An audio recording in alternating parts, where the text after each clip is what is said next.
What's up, guys? Blake here. Welcome back. Let's pop on the microphone this time. Oh, yeah. Well, I hope you guys can hear this.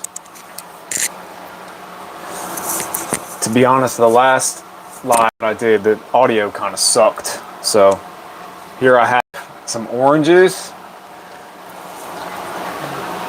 I've got that times two, actually. Yeah.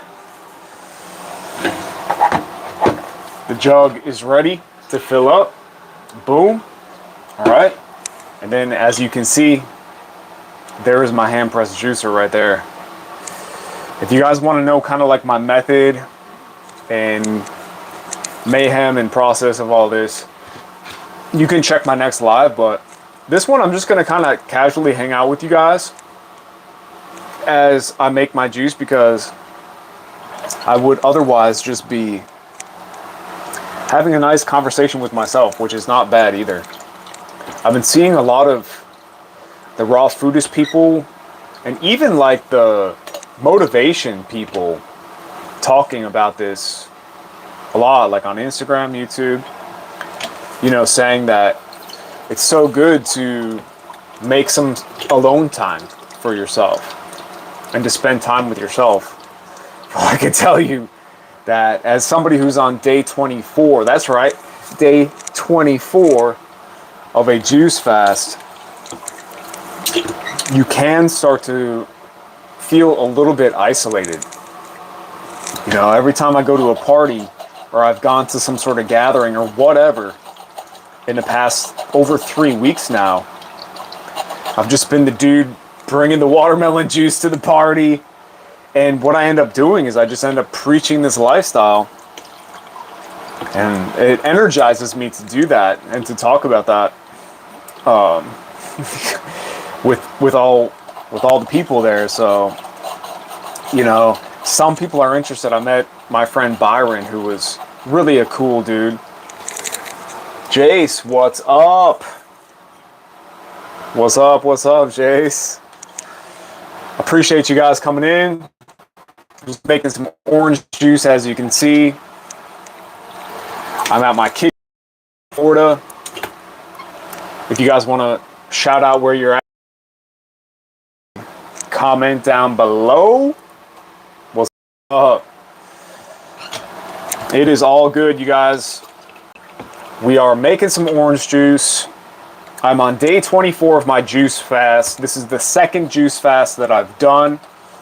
My first juice fast lasted 23 days. So today is actually a chance for me to, get to know what it feels like going past my previous stopping point.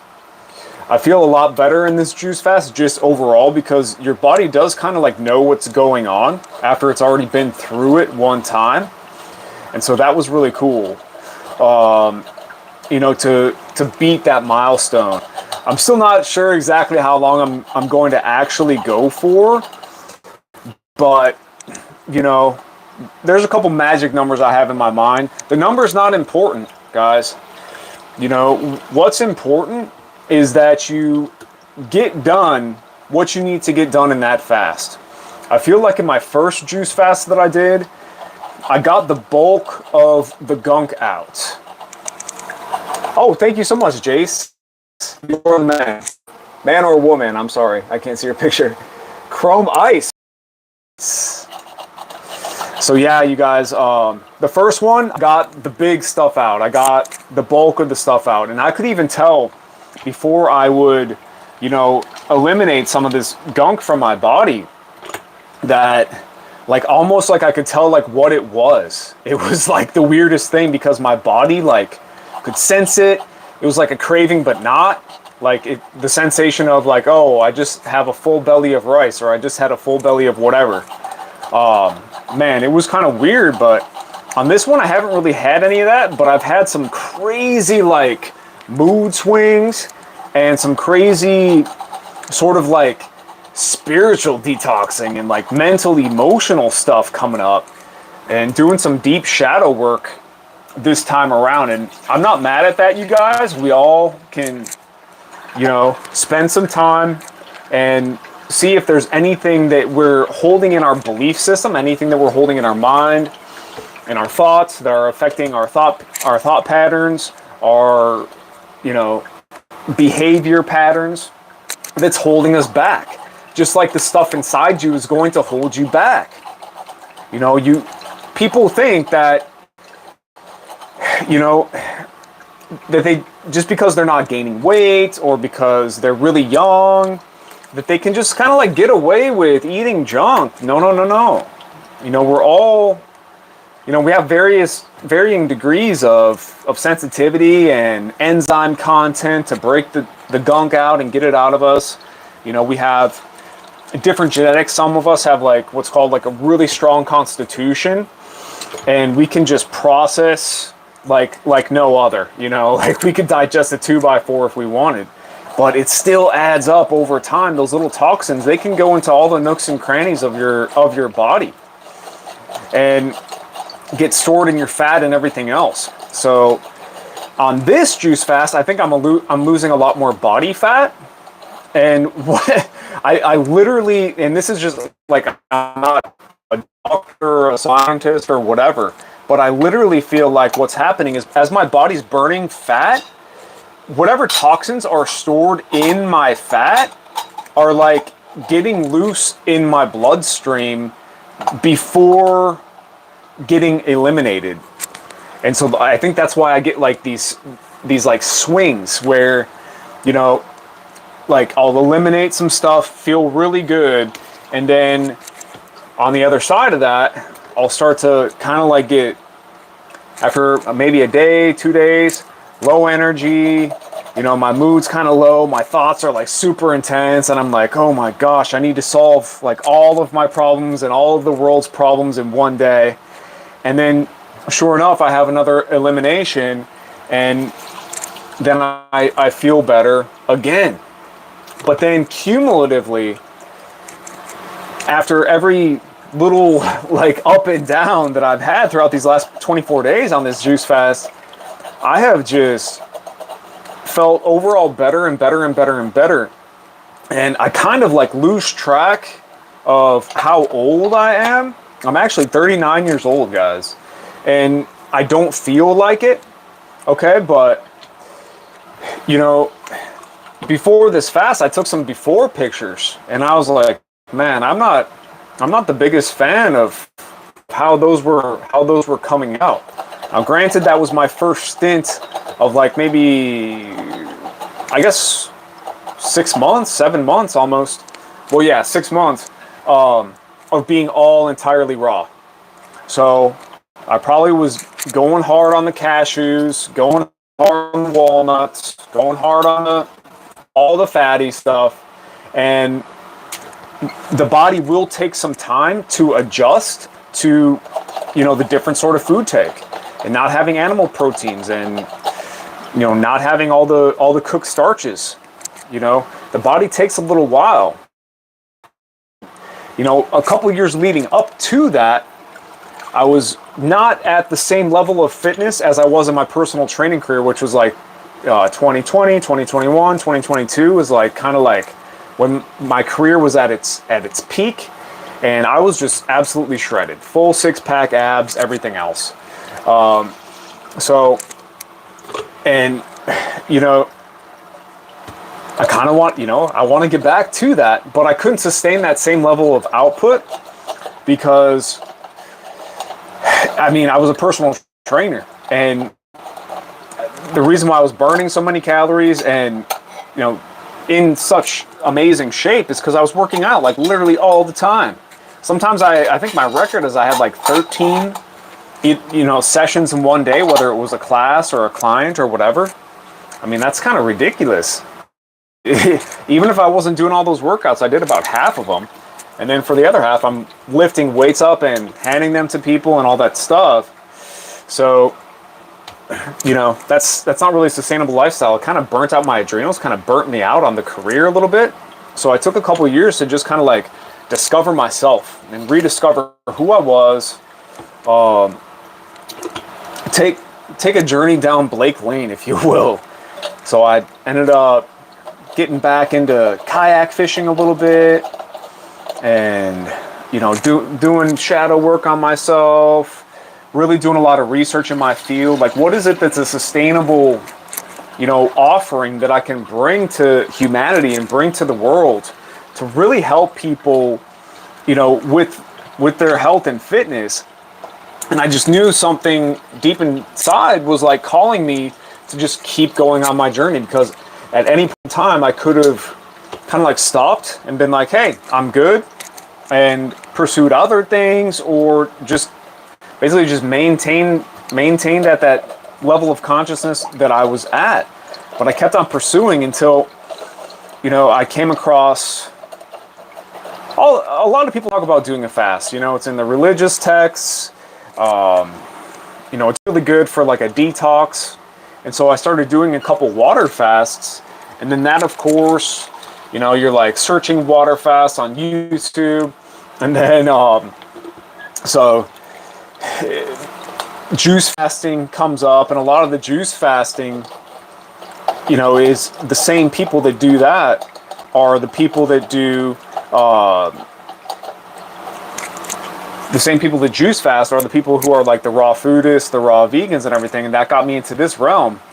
And by that time, I was open-minded enough after having gone through that whole journey that I could now hear from these raw foodists the story of veganism and the story of not cooking your food, not eating animal products. Whereas before I was like, you gotta be kidding me. No, I'm not going to stop eating my chicken and my eggs and everything else. But this time I was open-minded enough, and everything makes perfect sense on paper to me. You know, excess protein. Your body has to go through an extra step to break it down compared to carbohydrates, because protein has a nitrogen molecule within it. Carbohydrates and fats do not have a nitrogen. Then that nitrogen has to get turned into urea and then eliminated through the urine. And if you have too much protein, you're going to have high uric acid content. And then that's going to cause acidosis in your body, acidosis in your joints, crystallization of the cartilage, arthritis, everything like that. Okay, it's just going to add to the overall acid environment of your body, which is already being, I don't know, hijacked. It's already being bastardized by all the chemicals, all the stuff, the toxins in the air and the water, and it gets into the food as well. So we need to keep our body as alkaline as possible, because especially if you live anywhere near a big population, like towards the city, it's going to have more toxicity, more pollutants, and your body's going to run more acid. So you've got to balance it out and alkalinize it. Okay?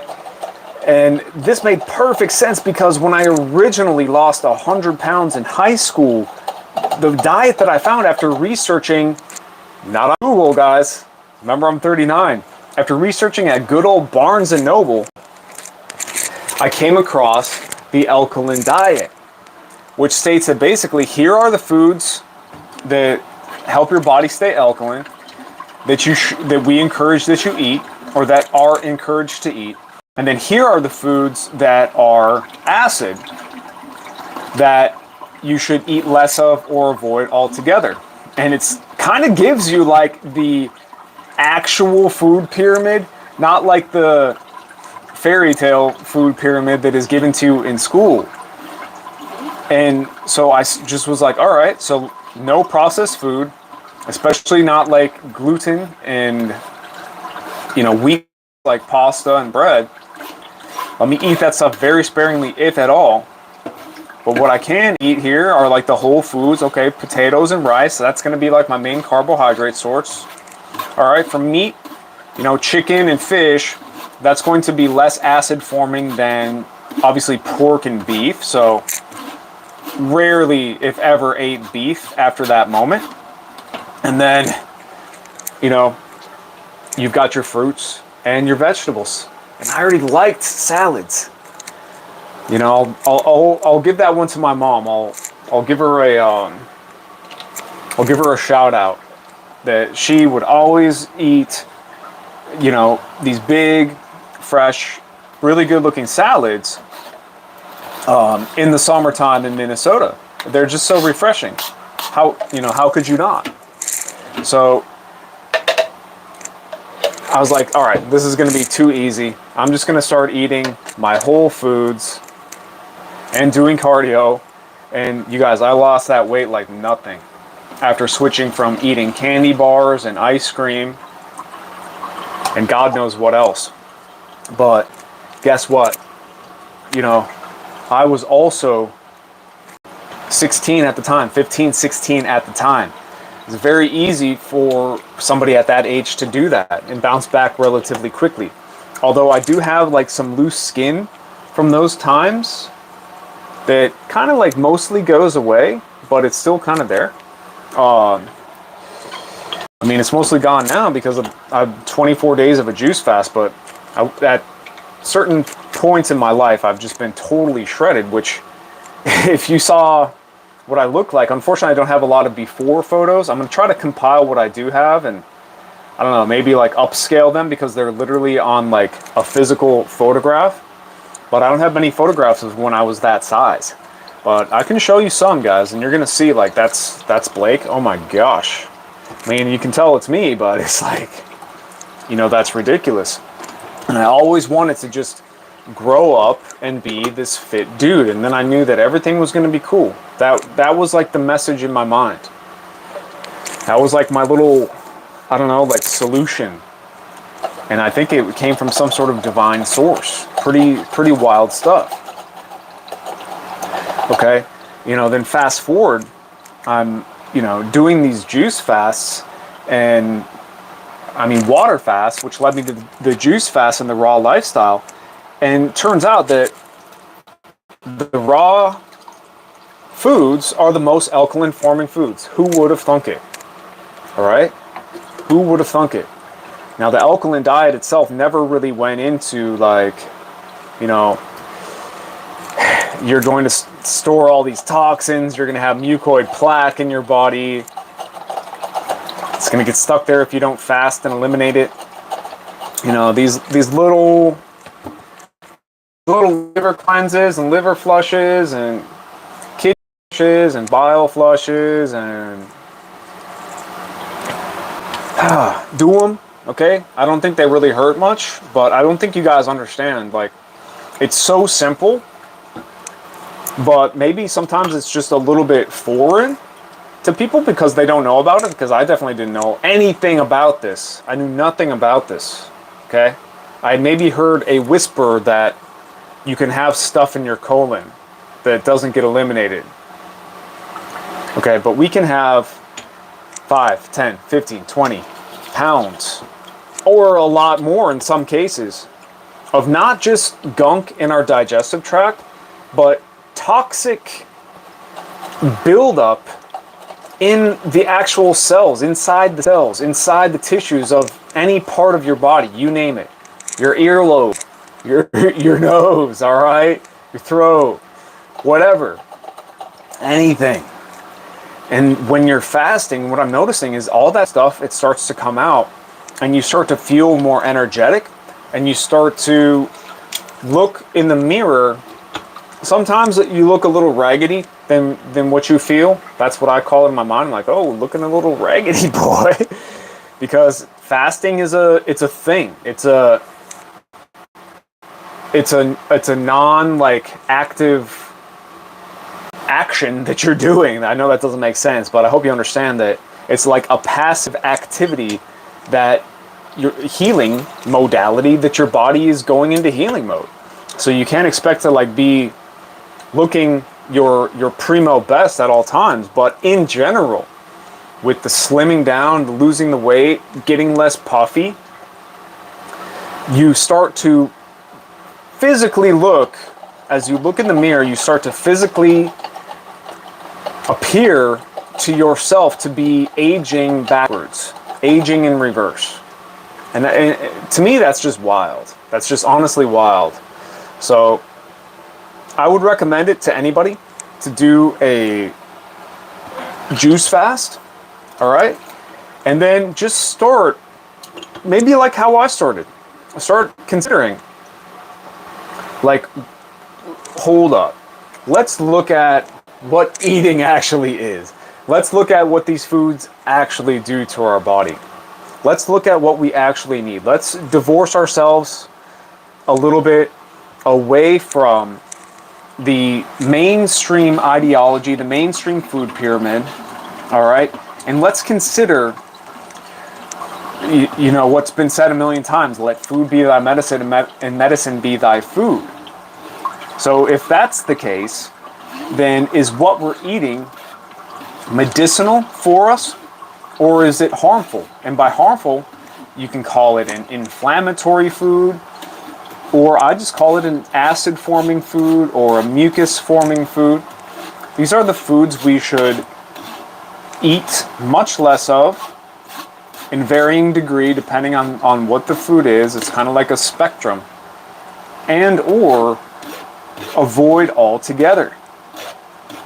Okay?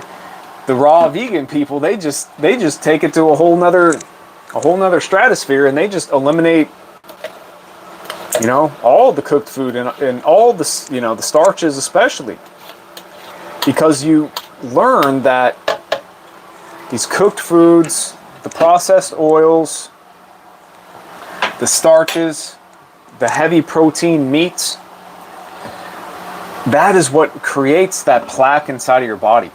And then when you do a fast and you see that stuff come out of your body, you're like, wait, what did I just see? Oh, that stuff is real. Oh my lordy. And you're like, I'm not going to do anything to create more of that stuff in my body ever again. Okay? Then if you stick with it, you're going to feel the rewards, the fruits of your labor. Your best health is coming to fruition. And then if you're like me, you're like, okay, well, I'm curious. What cooked foods could I try just to see if it's going to stick to my body on the inside? And how did I know? Well, all right, if you don't want to hear anything too intense, then just close your ears. But after my first juice fast, every time I would have a movement, I would go to use the toilet paper, pull it back, and there was nothing on the toilet paper. All right? That's how you can tell if stuff is sticking to you or not. Or if you have stuff inside you. Is if there's stuff on the toilet paper, guys. It's really that easy. You know, that's one end. The other end, your tongue, your mouth, if you're having bad breath, if you're having, you know, any sort of discomfort in your mouth, then that's another sign that your digestive tract is polluted, and you have to do something to unpollute it. Do it now, because if you don't go that route, the route that you're going to go is the allopathic route, where they try to treat the symptoms and not the root cause.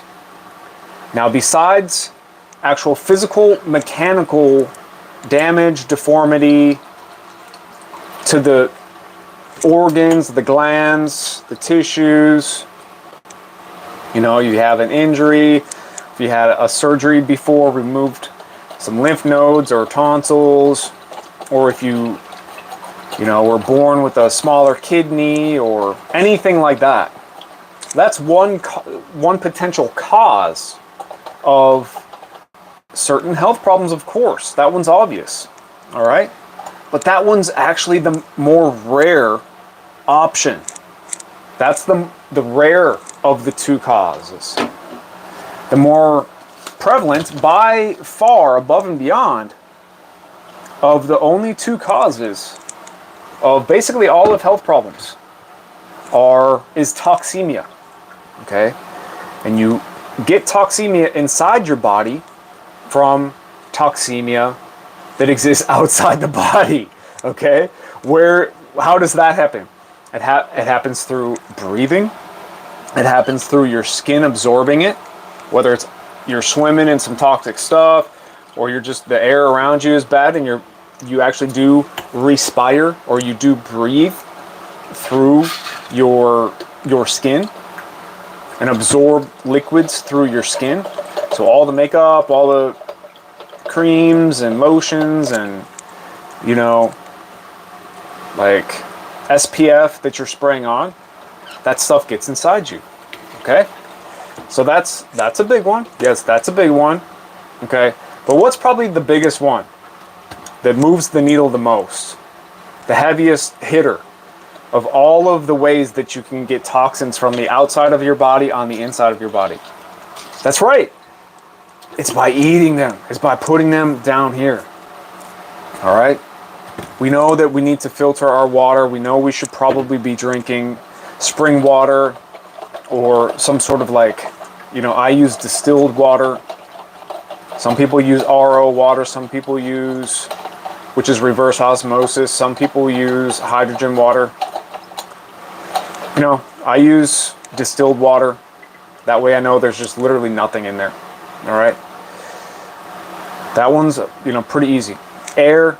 All right. If you live in a big city, you know that there's going to be pollution. All right. If you live in a house or an apartment, you know that there's going to be VOCs spouting off from everything inside there. Okay. And then that means you need to circulate the air. You might want to get an air filter. And if it's really bad, you might want to move. Okay. So the remedy to that, be outside a lot more.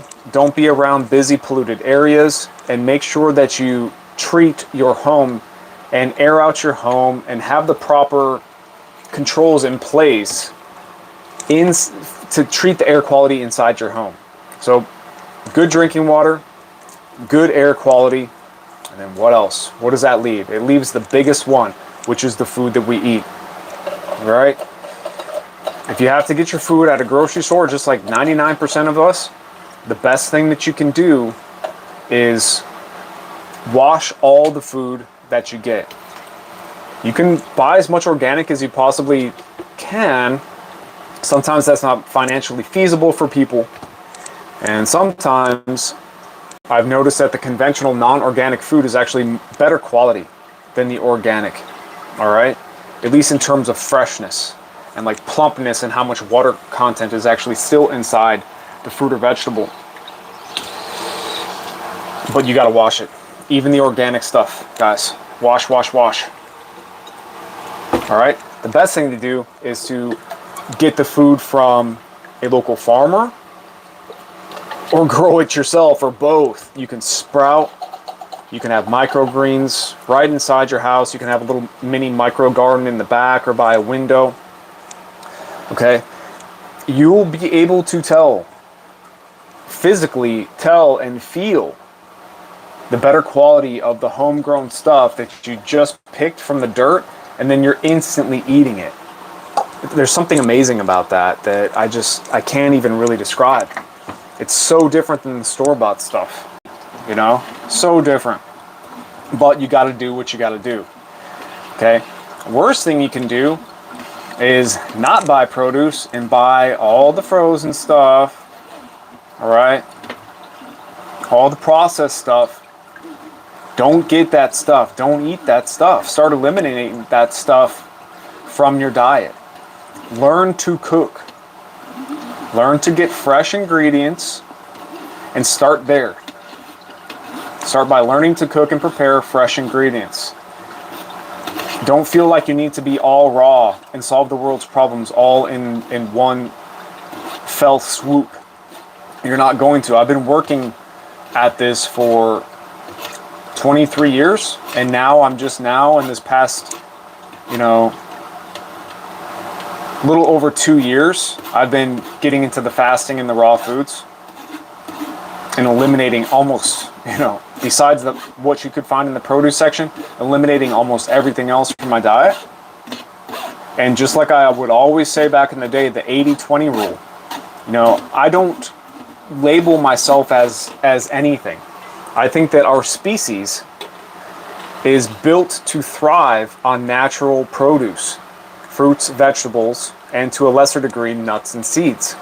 So I don't really need to qualify with what my diet is. That's a choice. What you eat is a choice. I don't want to be constrained by any choice that I make. We can always choose again, okay? If I say that I'm a raw vegan, but I want to experience a cooked meal for whatever reason, maybe it's a nostalgic reason. Maybe it's with a person I really miss and they loved feeding me. Am I going to say no to like a bite of potatoes? I mean, come on. All right, you decide where you draw that line. So if people ask, I just say, what are you? No, just kidding. I don't say raw vegan or anything like that. If anything, I'll say that I'm a raw foodist or high raw. Because that's the truth for most people doing this lifestyle. Even if they claim that they're a raw vegan, because then what happens if you have that little bite of grandma's potatoes or something like that, you gotta lie about it? I'm not gonna live my life like that. I can't live my life like that. So you do whatever you guys want to do when it comes to that. But this is such a rewarding lifestyle. I really feel like my little midlife crisis of being almost 40 is paying off big, that I'm rewinding the clock, I'm rejuvenating my body, and I've found the hack, the secret, even though I hate saying it like that, to maintaining a super fit body, nearly everlasting youth, with minimal effort, at least in comparison to the amount of effort that I was undergoing as a personal trainer. Yeah, it was cool to be like super fit, super high degree, like athletic capabilities, cardio abilities, and have a six pack and all that other great stuff. Great. Okay. At what cost? All my time, all my energy. Okay. Now I have all my time and all my energy back. I'm using a small degree of my time and energy to do fun things that I like in the gym, which is just about everything, to be honest with you, because I am passionate about fitness. But, you know, to be on the real, I don't want to spend my whole time and energy doing that anymore, because now there are bigger things and better things for me to be doing than just living in the gym or living on the running trail or whatever. But I still want to have my cake and eat it too. And I think I found a way to kind of do that. But it's not really having your cake and eating it too, because that would denote that I'm still eating junk. I mean, this is work to do this diet, guys. So I hope this inspires you. I hope this talk on the 24th day of my juice fast really like helps you understand my journey of how I lost the weight and what helped me keep it off. You know, in addition to having really good habits in place and having strong discipline and, you know, a good community. I mean, really just the gym is a positive environment to be in, and I would spend a lot of time there. But like understanding the workings of your food and understanding that if you want to be healthy and timeless, ageless, you need to keep your body in an alkaline state. And if you want to eat the cooked foods, the animal products, that's cool. But just know that that's a choice that you're making that could potentially lead to toxic buildup in your body. And that's the underlying root cause of health problems that might not start today, but they are going to start down the road. Or just, even if you don't have health problems manifest, which in the name of God, I hope they don't for anybody listening to this and anybody in the world. Okay, but it could lead to a shorter lifespan, or definitely a shorter health span, or your quality of life could decline more rapidly than otherwise would for the small payoff of just eating the natural human diet, which has been, you know, kept in survival mode and not thriving mode. All right, just give it a try. And for most people, the best way to do this is clean up the diet a little bit. Start researching, start binge watching some of this information. Robert Morris is one of my favorites. I like John Rose. Oh man, Jillian Berry has tons of cool stuff. I really like her. Julie Brar is another good one for the ladies. There's so many. There's so many to name. Like Free Melon Eli Martyr from Free Melon Society. Dude is I love that dude. And then just get inspired and start cleaning up that diet, eliminating stuff, and just consider going on a juice fast. It's going to shock you. It's going to be like when Dorothy goes to Oz with the hurricane takes her there, or tornado, whatever it was. I live in Florida, so it's hurricanes, not tornadoes, but we have both actually. And then now everything's in color when she lands in Oz. That's what it's going to feel like. You're going to be like, oh, that's why. Oh, this dot connects. Oh, it all makes sense now. It teaches you to love yourself and to do loving things for yourself. You know, I was listening to Bobby Price, another really cool naturopathic doctor, I believe he is. Dr. Bobby Price. You know, he was talking about preparing the food and using your hands and putting good energy into the food as you prepare it. And even in some cultures in Africa where he's traveled extensively, they're eating with their hands. And I have many friends who are Indian, from India, and they also eat with their hands like this. There's a connection to the food that in some of these older cultures that is still preserved to this modern day. But he was saying that even if you don't eat with your hands, if you're preparing your food, you're putting love and good vibes into your food as you're making it. And this food, especially fruit, is mostly water. Okay, we know that if we put good vibes into water and then look at it under a microscope, it's going to look crystalline, beautiful, amazing. If we put bad energy, anger, hate, frustration, whatever, rage, into water, look at it under the microscope, the crystalline snowflake type structure is going to be completely discombobulated and ugly looking. So why is it then that when we eat these more high water content fruits that we put love and good vibes into, where the molecules haven't been denatured by cooking and the enzymes destroyed and the carbohydrates, fats, and proteins glued together to make our body work even harder to unglue them, to process them, that we flourish and we feel amazing, that we feel our best, we age in reverse, we have no health problems, our skin clears up, our hair gets thicker, stronger hair, skin, and nails, brighter whites of your eyes, clearer, cleaner iris coloration. The list goes on and on and on. So put that good love into the food that you eat, that you procure from a clean source, that you wash, and then eat with reverence and thanks. Give thanks, give blessings as you eat, and that food is going to nourish you. And even if it's cooked food, do the same thing anyway. All right, but this is just the beginning. This is just the tip of the iceberg when it comes to my own raw food journey. And I hope to share more with you guys as much as I possibly can. And I want you guys to share more with me. So feel free to hit a comment and like, subscribe. Of course, I do offer free consultations right now until I fill my book of business, just like in my personal training days. I was always booked and I was always just making more time for people. I kind of want to get back to that, maybe a little bit more work-life balance type of situation, but when I'm full, then the prices are going to go up if you actually want to do a coaching package with me. And yeah, so this is my dream, and you guys are making it all possible. I can't thank you guys enough for being here. And until next time, I will talk soon. Peace.